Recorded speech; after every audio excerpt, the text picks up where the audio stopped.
Okay, magandang hapon mga kabayan. Shoutout po sa inyo lahat dyan. Nagbabalik po si Super Mario Travels. Welcome back to my vlog. At mga kabayan, may ginagawa tayo ngayon na itong Hilux. So, before that, shoutout po sa inyo lahat dyan sa ating subscriber out there. Tayo po ay nasa 33,000 something na ang ating subscriber. At maraming salamat po sa inyong pagtitiwala at sa pag-share ng ating video. Keep on sharing lang mga kabayan, at ito po yung maggamit ng ating mga kabayan. Ito po kabayan ay personal nating content, personal po nating ginagawa. Tayo po ay original content po natin to ni Super Mario Travels. Ingat po tayo palagi. Shoutout po sa inyo lahat dyan.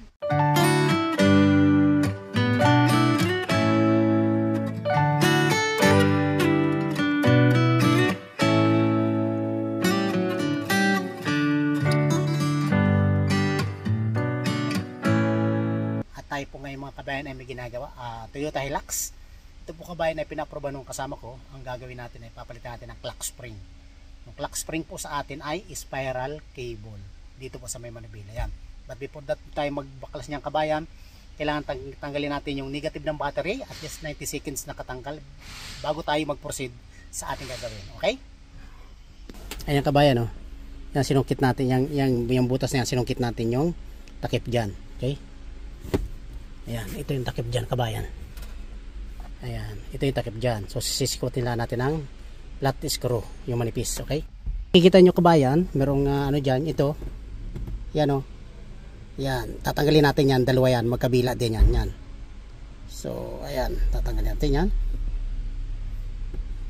At ang gagamitin natin yan kabayan ay itong ganitong tools.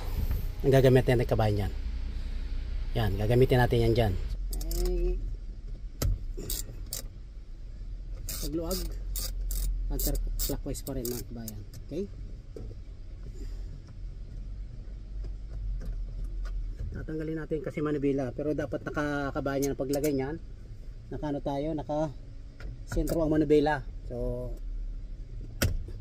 marami nagkakabit nito na nasisiraan ng clock spring or nasisiraan ng spiral cable kasi hindi po nakasentro yung manibela bago sila magkabit. So make sure na naka straight po yung manibela natin, saka yung gulong. Okay, titingnan natin, baka sige ang salita natin hindi pala naka-straight yung ano natin. Naka-straight na mga kabayan, naka-straight ang ano natin, nalugan na natin yan. So tatanggalin natin dito kabayan ito kasi nakakonek ito. Tanggalin natin to, ito. So ito tatanggalin natin kabayan dyan, itong ground ng ano yan sa ilalim. Sisikotin natin itong ground ito at saka to. So ito sisikotin lang naman natin kabayan yan. Ayan, sisikotin natin yan, yung nakaano sa horn pad. Sisikotin lang natin yan para matanggal natin yan. So pagkatapos itong sa horn, sa ground ng horn, medyo may laki ito kabayan, saglit lang ha. Kita na yan, ipagayin nyo pagkatapos bunot. Okay, so tanggalin natin to 19. Yan, tatanggalin natin yan 19 ang ano yan, ang nut, para matanggal natin yung manibela naman. Okay, tatanggalin natin to, tatanggalin natin itong ano na to, connector na to. Yan, ihiwalay natin yan, tatanggalin din yan. Yan o, ganyan lang yung kabayan. Ayan.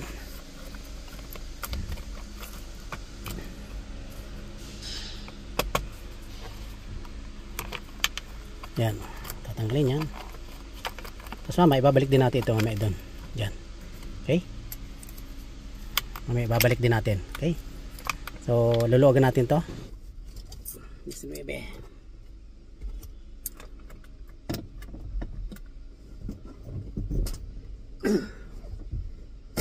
Yan.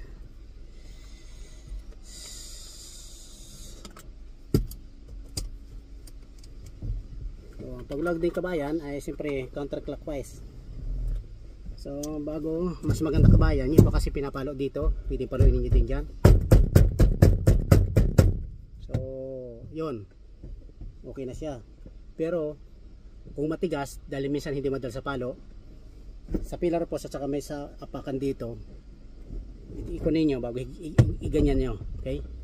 So ayun, tanggal na. Yun yung dalawang paraan. Papalit pa ganyan-ganyan. Tapos kung ayaw, gumanyan ka, bago iganyan yung gusto. So yun, tanggal na.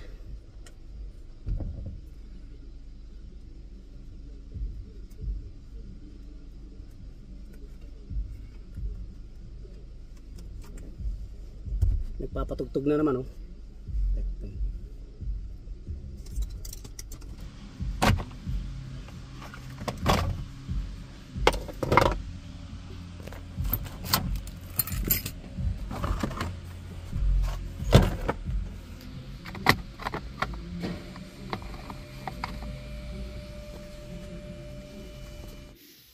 Ayan kabayan, bago natin tanggalin yung clock spring or spiral cable, tatanggalin natin tatlong connector dyan.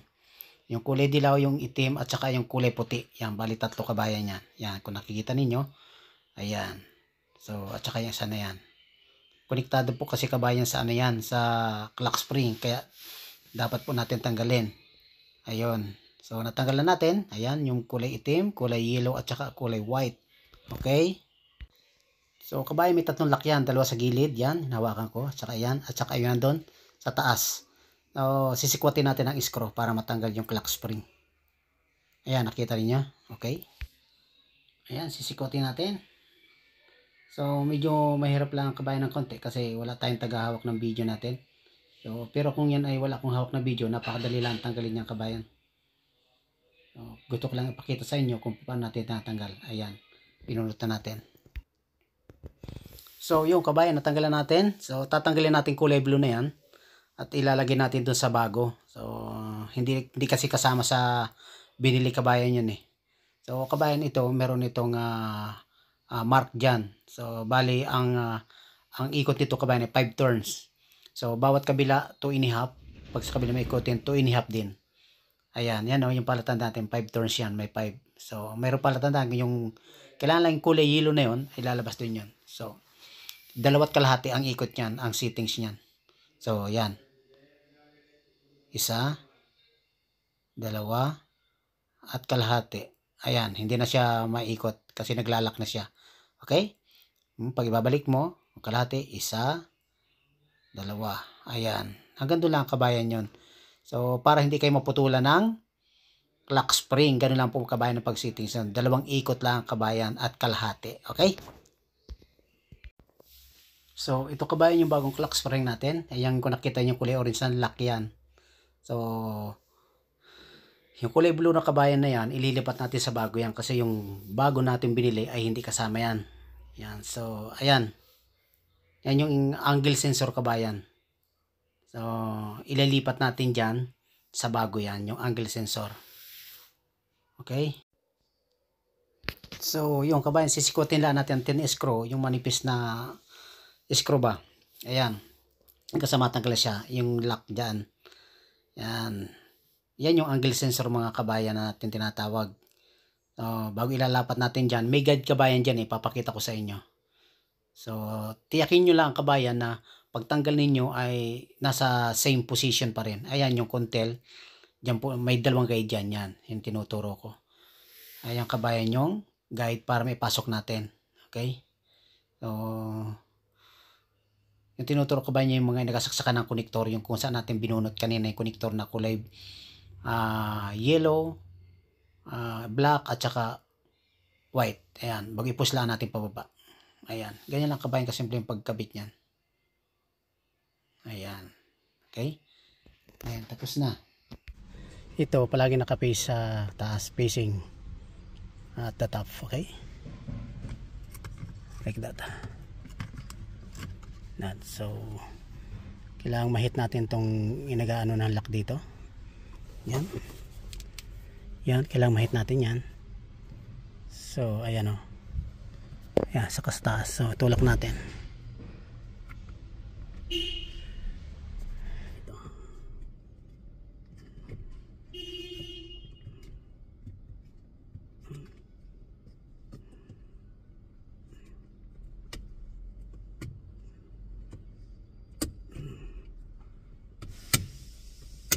Yan. Iangat ito ng konti para madaling pumasok. Bago angat, push, angat. Tapos dito, pag nakano na, tulak natin konti para pumasok dito sa ibabaw. Naman. Ayan o, yung lock na yan o. Yan. So, ayan. Itong kakaiba kasi ito, babatakin nyo muna pataas. Yan. Para may pasok natin. Yan o. Babatakin ko yan. Yan o. Binabatak ko yan eh. Para may pasok natin. Okay?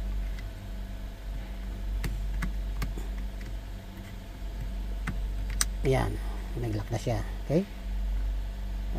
Nakalock to ng maganda.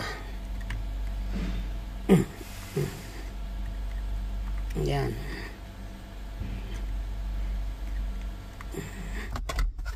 Nakita ninyo lang.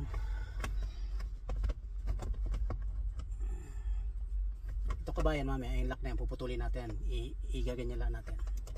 So kailangan natin may pasok muna to. Yan. Lagyan natin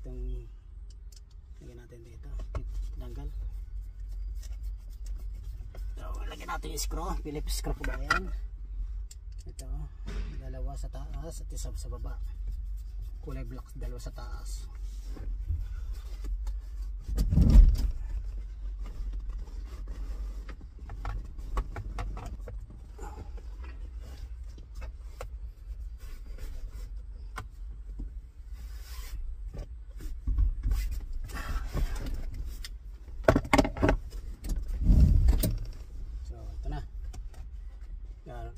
Nakalak kasi ito kabayan, nakasintro na to.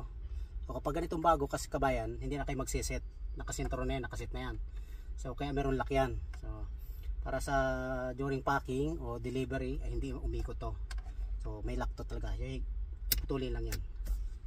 Oh, nakuha ng lahat. Yan. Lalagyan natin manibila kabayan. Yan o.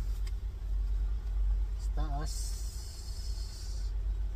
So tiyakin natin na nakasintro din kabayan.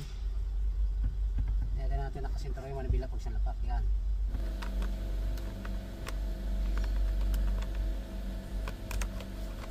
Ayan. Bago ilalak natin siya dito, yung wire na to. Yan. Yan. So, din ito sa horn pad na to. Yung ground at saka dito. Okay? Kalimutan higpitan kasi nakakalimutan to eh. Habang nagdadrive, nabubunot yung manibela.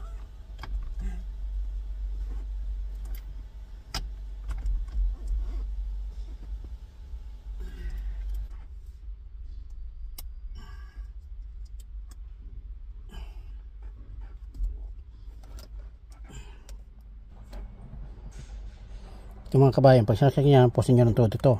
Yan. Para nakalak na husto. Diba, tinin nyo kung yung ground ay nakasaksak na husto. Ayan. Okay. T30 yung gagamitin na to sa dito pang tanggal. So, medyo i-post natin ng konti pa baba. Tapos sumakto. Paano malaman super mario sumakto? Di pihit. Pag pihit ka ng pihit yan, maghihigpit naman yan. So, kapag hindi higpit yan, ibig sabihin sablay. Tulad dito, yan, o yan.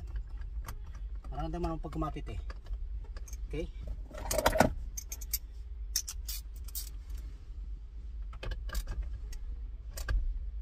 Okay.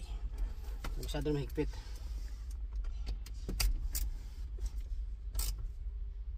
Okay. So, kabit muna natin yung battery. Ayan. Dalawang nut kasi ito eh.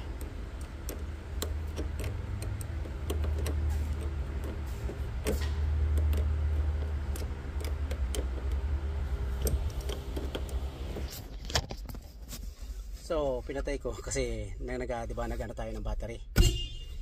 Nagana tayo ng battery. Eh, biglang dumating control, tinitingnan at pinatay ko. So, tumitingin sa akin. Pinatay ko muna. Nilagay ko sa lamesa ko yung ano ko, stand ko, tapos kinukuli. Pupunta ko dito, inano ko na, nag-open ulit tayo. Yan, yan. Bawal din to eh.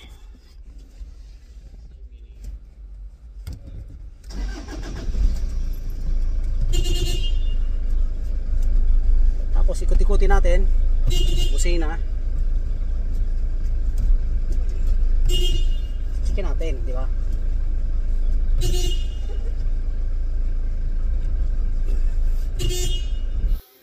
Tapos kabayan, yung traction control nito, nakailaw to. So, idadiagnose natin yan. So, another content naman kabayan yan.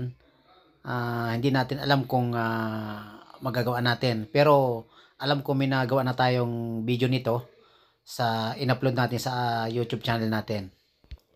Okay mga kabayan, hanggang sa muli, this is Super Mario Travels, Western Perth, Australia. Shoutout po sa inyo lahat mga kabayan, ingat po tayo. At please subscribe and hit on that notification bell para palagi po tayong updated sa ating mga i-upload na videos sa ating YouTube channel. Maraming salamat, bye bye!